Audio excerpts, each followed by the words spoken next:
Duh. Hello everyone, I'm K-Swope, and yes, we are reviewing Superman, the movie from 1978 today. Thank you guys all for joining me for this review. Here's how this is going to look. We're going to be talking about the good things of the movie, the bad things of the movie, and then we're going to give it a rating on a scale from 1 to 10. 1 being stepping on a Lego brick, and 10 being Citizen Kane. So, that being said, let's waste no more time and jump right in. Starting with the good stuff. The first thing in this movie that you literally experience at all is the score, and the score is fantastic. It is John Williams, so you shouldn't expect anything less than the best using that. The John Williams score for this film is absolutely beautiful. It is great. It is iconic. It is so good. So, of course, I can talk great things about it all day. Superman score, so good. So good. I also got to mention, too, the VFX in this film for the 70s are very, very good. I love the practical effects and like Planet Krypton and stuff, making the miniatures, the dioramas. They are fantastic. You know, they use the same idea, same process for like Star Wars, for like the big ships, Death Star, Star Destroyers, all that kind of thing. So that was really, really well done. So I have to give credit where credit is due there. Not to mention, too, the flying effects and things like that for Superman. I was watching this and I was like, how exactly did they film that? Because, you know, it's kind of obvious that, you know, they're using more primitive techniques. But I'm watching and I'm like, you know, they're not just simply green screening this, you know, like how are they giving such the illusion that he is floating, which is very, very fascinating. So there is some very, very well done VFX work in this film. And speaking of credit where credit is due, Christopher Reeve Superman, guys. I know people talk about all the time, you know, he's classic, he is iconic, he is what most people think of when they hear Superman. They think of this version of Superman, Christopher Reeves, and he does do a pretty great job. He didn't have a whole lot to go off of. Not very many actors have played Superman before him. There was that guy from like the black and white show, there was the cartoon, but I mean, there was not a whole lot to go off of. I think they had like a radio drama too, if I'm not mistaken. So with all that being said, Christopher Reeves brought a really, really good take to the character that felt very, very true to the character in the comics at the time. So I think he did a great job there. Totally get it. And speaking of Christopher Reeves, everyone loves his suit, because that Superman suit, also pretty iconic. The thing that's interesting about that suit, I do want to point out, that suit is basically spandex, like straight up. It is just skin tight, which means that he had to have been genuinely in good shape to wear that. Because nowadays, with superhero suits that we see, they can pad them, put in fake muscles and stuff. And that's not happening in this suit at all. So it's very, very nice to see, you know, Christopher Reeves put in the work, pulled off the suit, looked really, really great. Not saying that there aren't other superhero actors who, you know, are in great shape for their roles, but this suit kind of really showed, because it was genuinely skin tight, that he had to work for it. So that's pretty great. Plus, I mean, the suit is just classic. It's the classic Superman suit. You can't go wrong with the classics. I know, like, with the more recent stuff, like the Zack Snyder trying to modernize it a little bit, it's still clearly Superman. But this is the Superman people think of when they hear Superman. You know, he's got the full-on underwear outside the pants. He's got that classic Superman logo emblem, which is fantastic. A red cape, obviously, red boots, you know, all that good stuff. And then, of course, David Cornsweet with his Superman suit. It looks very reminiscent of that, but they had to modernize the logo a little bit. They took a lot of inspiration from Kingdom Come Superman when they were putting that logo together. So, I mean, you can look at it however you want, but this suit is, I think, what a lot of people want when they see Superman, and they want a Superman suit. They basically just want it to look like this. And I don't disagree with that per se. I think the closer it looks to classic, the better. However, I do like, you know, the Cornsweet suit. I like stuff like that. So as long as it's very reminiscent of the classic, I can be fine with that. I can be happy with that. But some fans, I mean, they're just diehard. We want this Superman suit. So it is a great suit. So I do have to give credit where credit is due there. This film's also got some really great iconic moments. I mean, like the scene where Superman and Lois Lane are flying, and if you can read my mind thing, you know, I feel like I hear that referenced a lot in pop culture. And that scene, you know, is just, it's one of the most iconic moments in cinema, if you ask me, because it gets referenced. People look at it for inspiration for stuff like that. It's a really, really well shot scene, but also, you know, the kind of scene that kind of just fills your mind with wonder. And that's really, really great. And that's something about this whole movie, too. I think that's the effect that it had on the audience growing up, which made it such a classic, is the fact that all these VFX and everything like that, you know, a person being able to pull off all these things and it looking, you know, as realistic as it could for the time, really opened people's mind up to wonder. And I think that was a really, really great thing that they did. So it's got a lot of really, really good moments in there, which is really awesome to see. So I gotta say, it's got some of those moments, and you're just like, yeah, That's good stuff right there. That's good stuff. In my mind, this movie can kind of be split into thirds, okay? There is the first third, which is basically telling the entire origin story of Superman. There's the second third that establishes Clark Kent at the Daily Bugle and the world's introduction to Superman. And then there's the last third, which is really when the supervillain's plot, which is Lex Luthor, of course, seems to unwind, and we get to basically the finale from that point. And I gotta say, specifically, the first and the third thirds of the movie, they're quite great, and they could each make for really good, just like one-ish hour episodes of TV. So I almost kind of view this movie as like 3 episodes kind of merged into one, because that's kind of how it feels to me. And again, the first part, the setup is great, and the finale is great. I'm gonna talk more about part 2 a little later, so make sure you stick around for that. The other thing I gotta say is Lex Luthor, they do a lot of different choices with him in this film. Regardless of what I think of some of these choices, I gotta admit, his lair in this film is like an abandoned but like well-maintained and fixed up section of like old subway station. And it is really cool. I don't know if you ever just watch the movie and just look around that location, but that is a really, really nice lair. It looks nice because it's been maintained and everything like that. And I don't know, like if I had a space like that, I would be, geeking out about it, be showing it off, very prideful. It's a very, very nice space. So that's cool. That doesn't really affect the plot of the movie or anything like that. I just liked it, so I got to mention it here. Unfortunately, I cannot say all good things about this movie.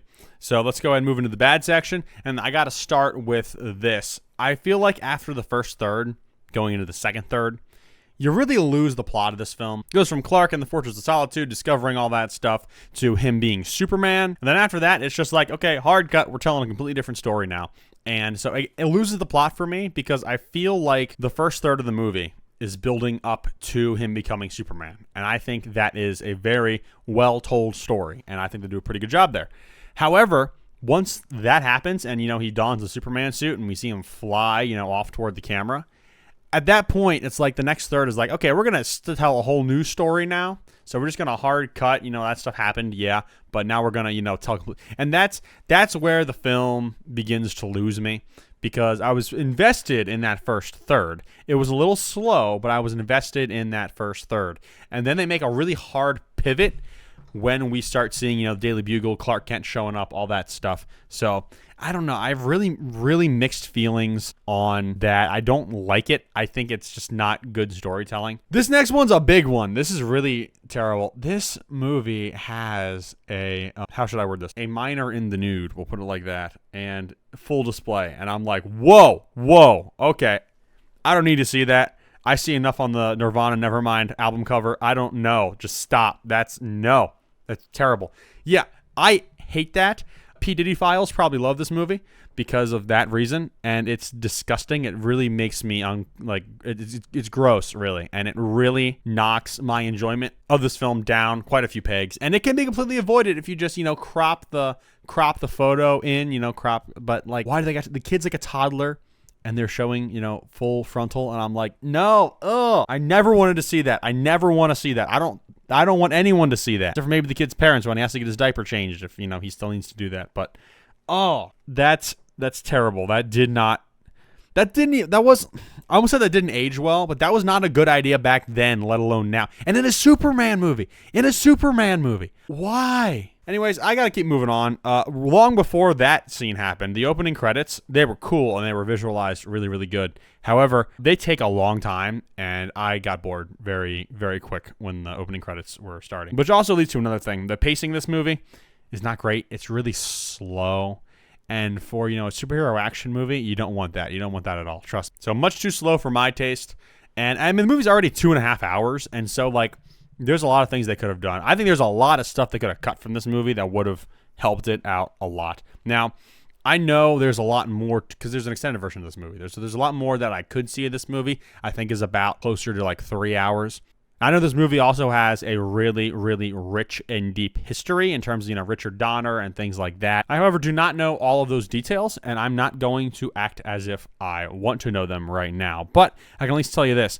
It is very convoluted, we'll put it like that. Very convoluted. So I'm not going to dive into all that. I don't know why they made the film making choices that they did, but Lex Luthor's sidekicks are really dumb. They only exist, the same way that Robin existed in the comics, just so Lex Luthor can explain his plots to somebody, and these somebodies are also very, very dumb. But they're almost there for comedic purposes too, and I just don't think they need to exist because I don't watch this movie because I want humor.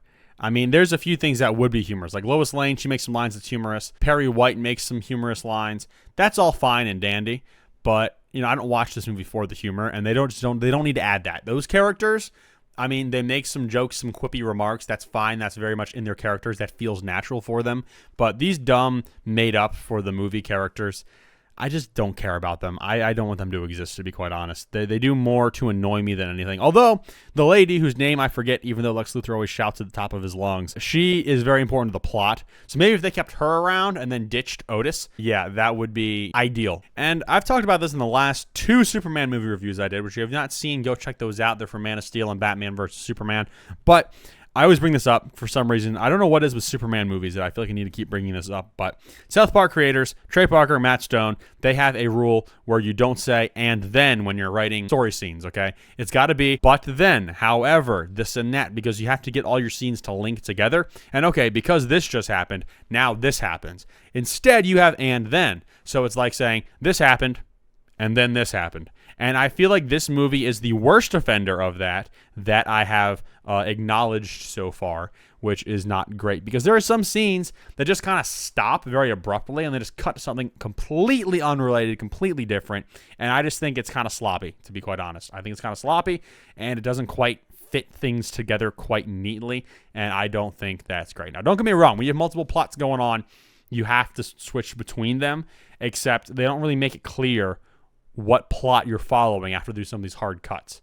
And the editing does not help either. I also think, and this is a nitpick more than anything, Lex Luthor with the wigs is kind of dumb, and I heard that just because Gene Hackman didn't want to shave his head. So the only time we see Lex Luthor bald in this film is at the end. He takes the wig off, but he's wearing a bald cap, I heard. So, I mean, it is what it is. I think the wigs are just kind of weird, but I mean, at least they do have him as bald, and it does give him, an interesting quirk, I guess. One of the biggest things in this movie that I really don't like is how Superman at the end, he's not able to save Lois in time, so he goes back and reverses time and is able to save Lois. I do not think that makes any sense. I think it's dumb. I think it's kind of lazy because they never really implied he could do that before, so why is he just doing it now? And that I just don't get. I think it's dumb. I think it's a waste of my time and a waste of your time, pun intended, because we're time traveling here. But it doesn't make any sense. Now, don't get me wrong. Time travel in DC doesn't make a whole lot of sense because the Flash can just run really fast and go back in time. That makes a little more sense to me. I think I can justify that a little bit more in my mind than Superman just messing up the rotation of the Earth, because that doesn't make any sense at all.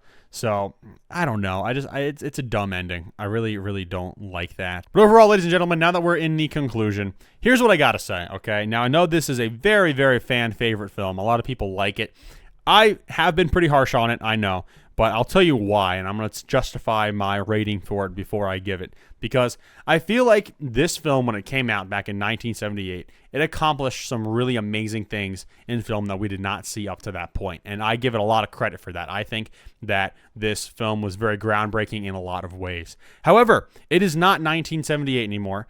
There have been other stuff to come out. There have been better movies to come out. And so I am reviewing this. I'm giving my rating as someone who has seen better stuff. And I've seen better stuff from similar eras of film that I think, are much better movies and are much more well done. All of that being said, my score of Superman, the movie, okay, Christopher Reeves, 1978, gets a 5 out of 10. And ladies and gentlemen, that's been my review of Superman. Thank you guys all for watching. We are, by the way, reviewing all Superman films that we can. We started with Man of Steel, Batman vs. Superman, mentioned those earlier. We just did Superman. We're doing Superman 2 next week, Superman 3 the week after, Superman 4, The Quest for Peace after that, Superman Returns, and then, ladies and gentlemen, we are ending things with Superman, the new one coming out in 2025. That's right, the James Gunn one. I'm going to get a review out for that as soon as humanly possible, as soon as I see the movie. So I'm really, really looking forward to that. But we are building up that momentum train, heading towards Superman. Hopefully you guys are excited. I know I sure am. If you're excited, hit that subscribe button so you do not miss the next video. Hit that bell also. That's going to help a lot as well. But, ladies and gentlemen, what did you think of Superman? I'm curious to know what you guys thought in the comments. Anything maybe I didn't consider, more of that rich, deep lore as to the movies being made and how all of that happened. I know Richard Donner had some big visions, and I think the studios may have gotten in the way a little bit, but correct me if I'm wrong in the comments below. I'd love to hear more about what that looked like. But in the meantime, ladies and gentlemen, I'm K Swope, and I will see you in the next one.